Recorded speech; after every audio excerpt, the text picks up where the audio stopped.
Hey everyone, Cole Karski here with Beef Outdoors.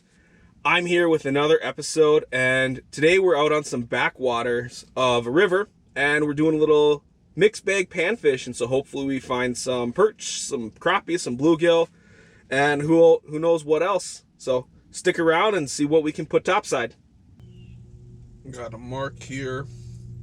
See if I can coax them in to biting.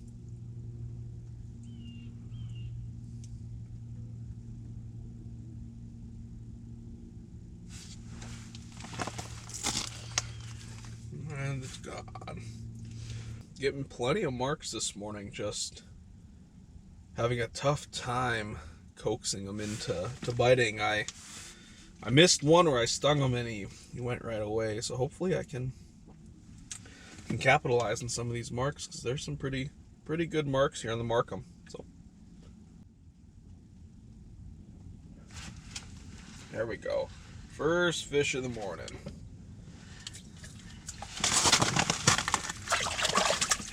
And it's a pretty decent crappie.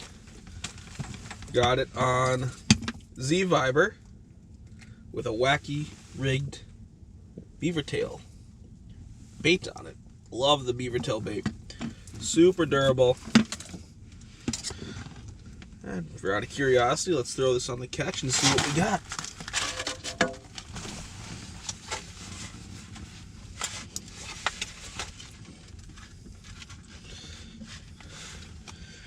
Perfect 10-inch eater. My wife and I love crappie. We eat fish at least once a week, so we're gonna have a meal this evening.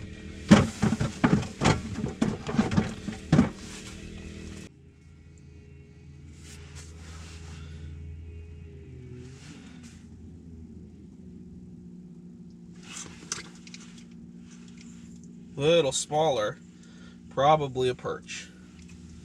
Oh.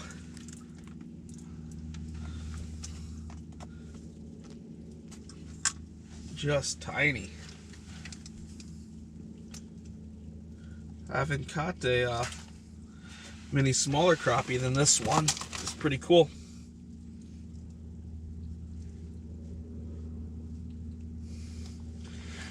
So light.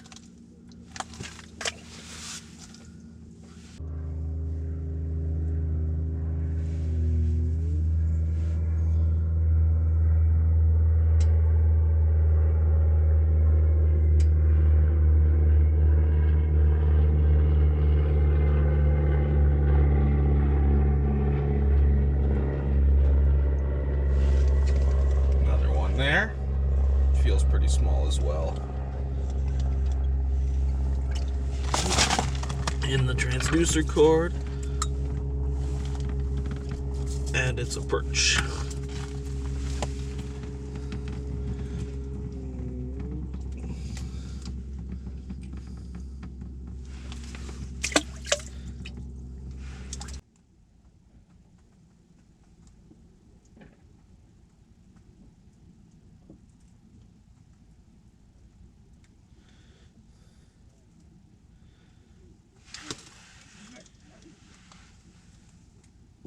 Missed one again. Such a light bite, pulling it right out of their mouth. That one was nice and suspended too. That's a bummer. That was probably a better fish. Well, check the bait. I switched to a vertical hanging tungsten with a gamma scud. Just a very different look than you get from some of the horizontal tungstens. I think this is a underutilized method. I really like these vertical tungstens. This one came flying up, barely even marked it. Another nice crappie.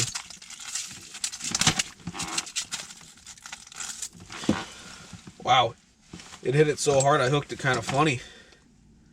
Hooked it on the underside there.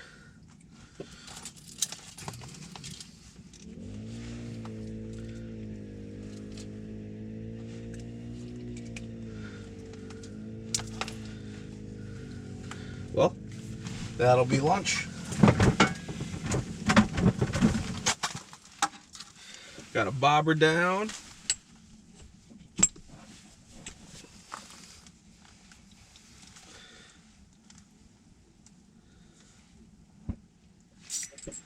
Ooh. Ripped it right out of its mouth. I might have had to drag. Too light though. That's on me. Bobber back down, and this time it shot down.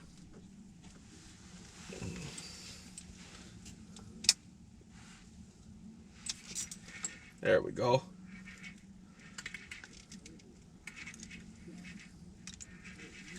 Oh, great perch.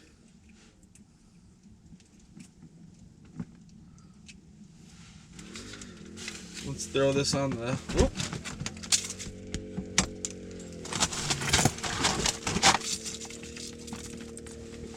Throw it on the catch.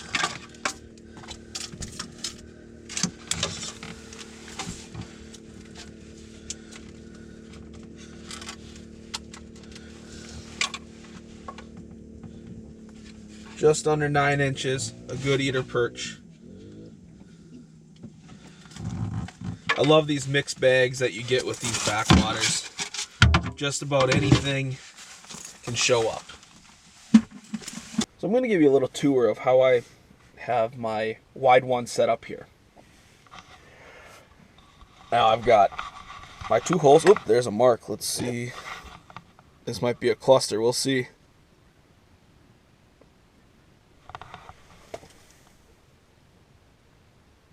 I've had a lot of uninterested marks today.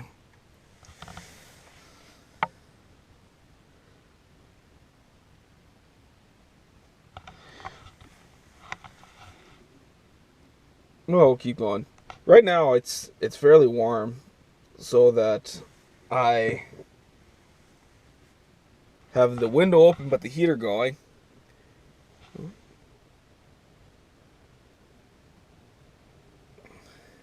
Still just hanging out. So I have the window going but the small Mr. Heater going. Just trying to find the balance. Is just because you're sitting still, eventual chill after about 10-15 minutes of the heater off. So I'm keeping it open.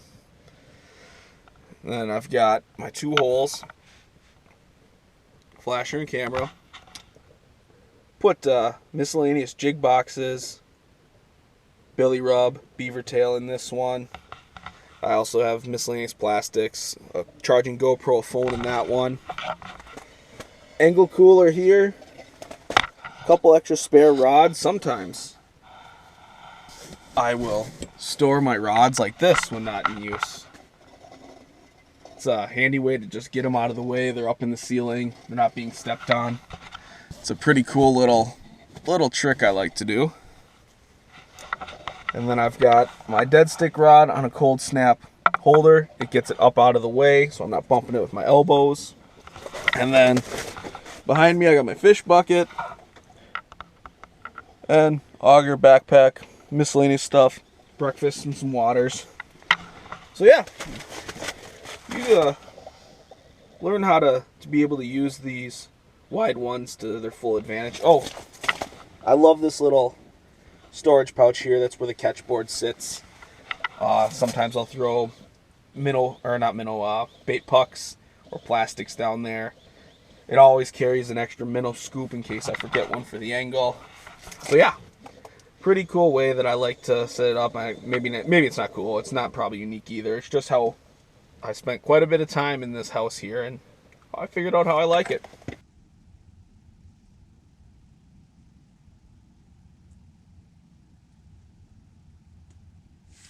There we go.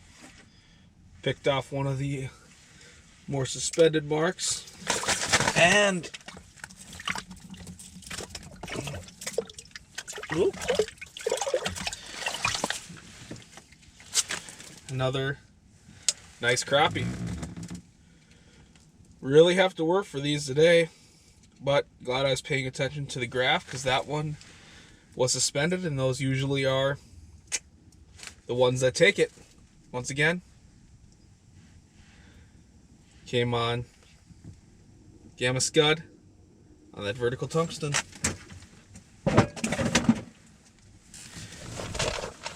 Reload some freshwater shrimp billy rub on it, and I got more marks, so I'm going to do that quick and head straight back down.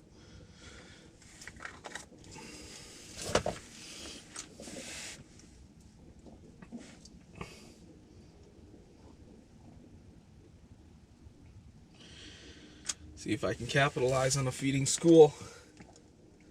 And they're gone. Hopefully they come back. That was a light bite. I looked for the tip to move on the pan sizzler.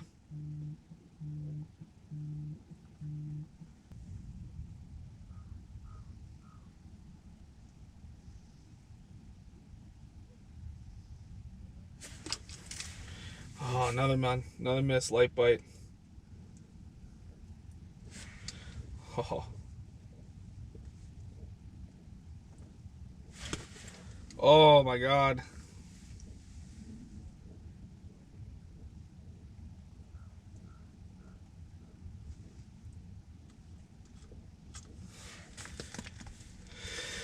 Wow.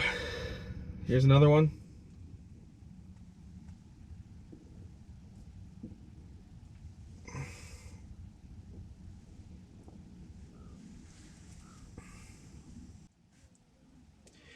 Hey everyone, Cole Karski here with another edition of Setup Sundays.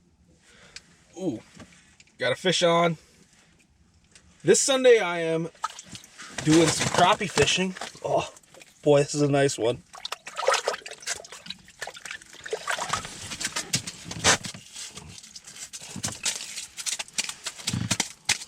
Oop. It was trying to fill the Setup Sunday video. I had this guy come in here and smoke my setup. So I will take a chance to talk about that. Let me fish out my bait out of its mouth so I can show you what I'm using.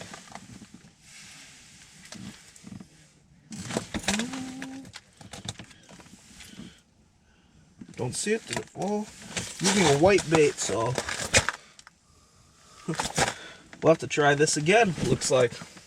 Well, there's Setup Sundays take one.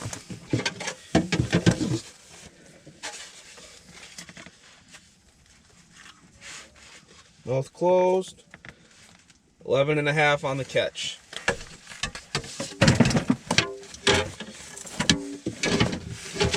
So I'm going to re-rig and talk about what I'm doing. So let me just find. So I'm using a Eurotackle Gamma Scud. In this case, it just happens to be white. Color isn't really of importance. But how I'm fishing it is, I'm fishing it on a vertical hanging tungsten jig. I don't even know the brand of this one.